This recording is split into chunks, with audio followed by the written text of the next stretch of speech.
Welcome to சுடுதண்ணி.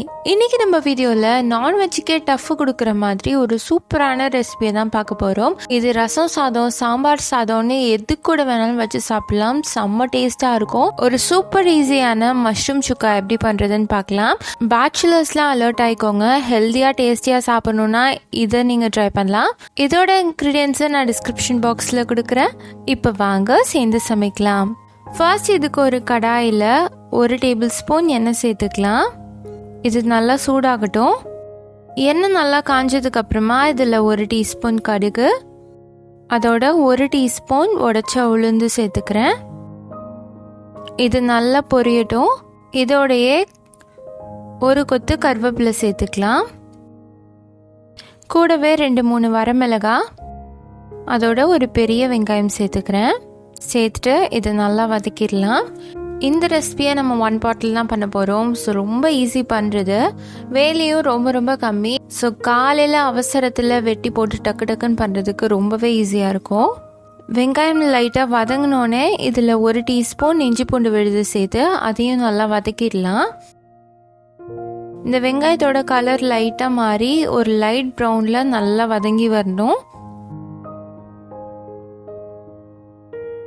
இப்போ பார்த்தீங்கன்னா வெங்காயம் நல்லா சுருங்கி வதங்கி வந்துருச்சு. இந்த அளவுக்கு நல்லா வதங்கியிருந்தால் தான் சுக்காவோட டேஸ்ட் நல்லாயிருக்கும். இப்போ இது கூட நம்ம மசாலாலாம் சேர்த்துடலாம்.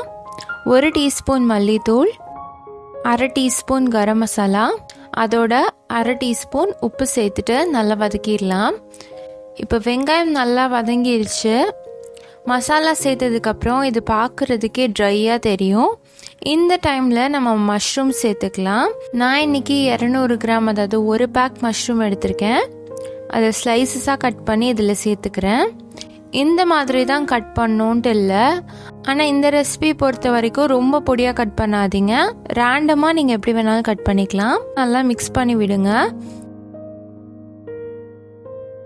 இந்த மஷ்ரூம் நல்லா குக் ஆகிட்டு இருக்கும் போதே அதுவே தண்ணி விடும். ஸோ அந்த தண்ணியிலேயே இது இனிஷியலாக குக் ஆகிடும். அதுக்கப்புறமா நம்ம வேணும்னா தெளிச்சுட்டு நம்ம சமைச்சிக்கலாம். நல்லா வதக்கி விட்டுட்டு இதை கொஞ்சம் நேரம் அடுப்பிலே வச்சுருங்க.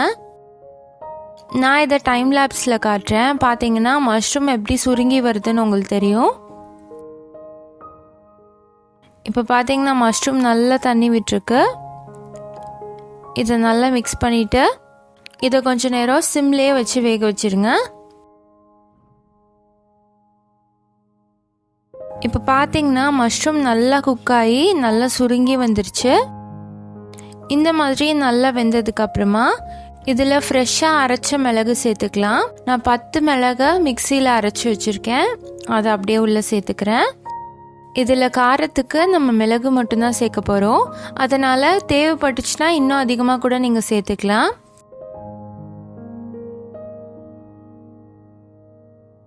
இந்த மிளகு சேர்த்துட்டு நல்லா பெரட்டி விட்டுட்டு கடைசியாக கொஞ்சமாக கருவேப்பிலை சேர்த்துட்டு ஒரு தடவை மிக்ஸ் பண்ணிட்டு இறக்கிடலாம். சுக்கா இந்த மாதிரி நல்லா வதங்கி இருக்கணும். இது அவ்வளோ ஒரு டேஸ்டான ஒரு ரெசிபி. நான் இன்னைக்கு லஞ்ச் பாக்ஸ்க்கு ரசம் சாதத்துக்கு காம்போவாக வச்சுருந்தேன். செம்ம சூப்பராக இருந்தது. நான்வெஜ் இல்லாத டைமில் நீங்கள் இதை சூப்பராக செஞ்சு சாப்பிடலாம். இது அவ்வளோ டேஸ்ட் அண்ட் ஹெல்த்தியாக இருக்கும். நீங்களும் இந்த சூப்பரான ரெசிபியை ட்ரை பண்ணி பார்த்துட்டு உங்களுக்கு இந்த மஷ்ரூம் சுக்கா எவ்வளோ பிடிச்சிருந்துச்சுங்கிறத கமெண்ட்டில் சொல்லுங்கள். இந்த வீடியோ உங்களுக்கு பிடிச்சிருந்தா லைக் பண்ணுங்கள். சுடுதண்ணி சேனலை சப்ஸ்கிரைப் பண்ணுங்கள். தேங்க்யூ.